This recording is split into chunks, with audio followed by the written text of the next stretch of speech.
আমি জানতে পেরেছি এখানে ভারতীয় দূতাবাসের সামনে আমাদের প্রতিবাদকারী ছাত্র সমাজ তারা জমায়েত হয়েছিল এখানে। পুলিশ এটাকে ছত্রভঙ্গ করেছে।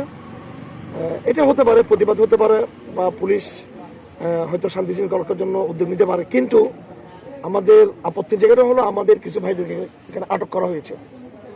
তো আমরা কথা বলছি প্রশাসনের সাথে, আমাদেরকে প্রাথমিক পর্যায়ে আশ্বস্ত করা হয়েছে তাদেরকে হয়তো ছেড়ে দেওয়া হবে। এখন আমি উত্তেজিত ছাত্র জনতার উদ্দেশ্যে বলতে চাই, আমরা সকাল পর্যন্ত অপেক্ষা করব। সকাল পর্যন্ত যদি ছেড়ে না দেওয়া হয় তাহলে আমরা কালকে এই থানা ঘেরাওয়ার কর্মসূচি পুলিশের তরফ থেকে একটি কথা বলা হচ্ছিল যে এই যে গুরুত্বপূর্ণ যে ভারতীয় হাই কমিশন অফিস, সেখানে আসলে ইট পাটকেল নিক্ষেপের কার্যক্রম করার চেষ্টা করছে, তারা বলছিলেন যে এখানে কি আমি জিজ্ঞেস করতে চাই, দূতাবাসের কোনো কাজ ভাঙছে নাকি এখানে? কোন আপনাদের কাজ গ্লাস ভাঙছে দূতাবাসের?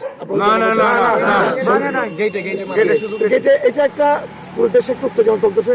ভারতীয় হেজিমনি আপনারা সকলে জানেন, ভারত একটা আগ্রাসী রাষ্ট্র, ভারত একটা সন্ত্রাসবাদী রাষ্ট্র, কিন্তু আমরা ভারতীয় দূতাবাস একটা নিরীহ প্রতিষ্ঠান বাংলাদেশে, তাদের সুরক্ষা আমরাই দিব। হিন্দুদের মন্দির সুরক্ষা আমরা দিচ্ছি। এখানে কোনো প্রকার মত এগেনস্ট ইন্ডিয়ান হাই কমিশন এখানে হবে না। এখানে আমি সেটা আমরাই হতে দেবো। সেটা পুলিশ আসতেছে বড় কথা, প্রশাসন বড় কথা। আমরাই বাংলার শান্তিপ্রিয় জনতা, আমরা ভারত যখন আক্রমণ করলে বাংলা, তখন আমরা আমাদের শক্তি দেখাবো, তখন সেটা সীমান্ত এলাকা হবে আগ্রাসী শক্তির সাথে সেটা। কিন্তু এখানে নিরহ এই একটা কমপ্লিটিক ডেভেলপমেন্টিক ইয়েতে প্রশ্ন আসে না এখানে কোনো মব হবে, সেই মব আমরা নিজেরা করতে দিব না আমাদের জনগণকে। আবার আমাদেরও এতটুকু আছে আমাদের জনগণের প্রতি, প্রতিবাদকারী কর্মীদের প্রতি যে নেচুরি তাদের আছে, তারা আশা করি সেটা করবো না। বিচ্ছিন্ন কেউ কিছু করতে পারে, সেই দায়িত্ব তো আমরা নিব না সেটা।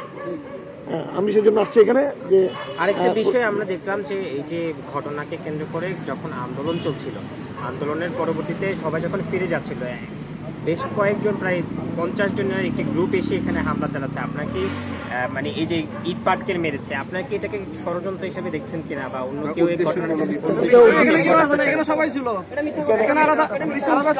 না উদ্দেশ্য এটা ইন্ডিয়ান অনেক চক্র অ্যাক্টিভ আছে, আওয়ামী লীগ চক্র অ্যাক্টিভ আছে, তারাও করতে পারে।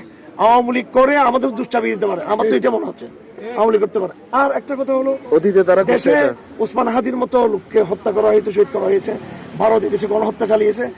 মানুষের মধ্যে একটা রিয়েকশন থাকতেই পারে, সেটা আইনগত পরিধির মধ্যে সীমাবদ্ধ থাকুক, আমরা সেটা চাই। আমি এখানে আসছি যাতে এখানে বিশৃঙ্খলা মানুষের জন্য আসছি, এখানে এটা দেখার জন্য আসছি। পুলিশের কাছে কি চান এই মুহূর্তে?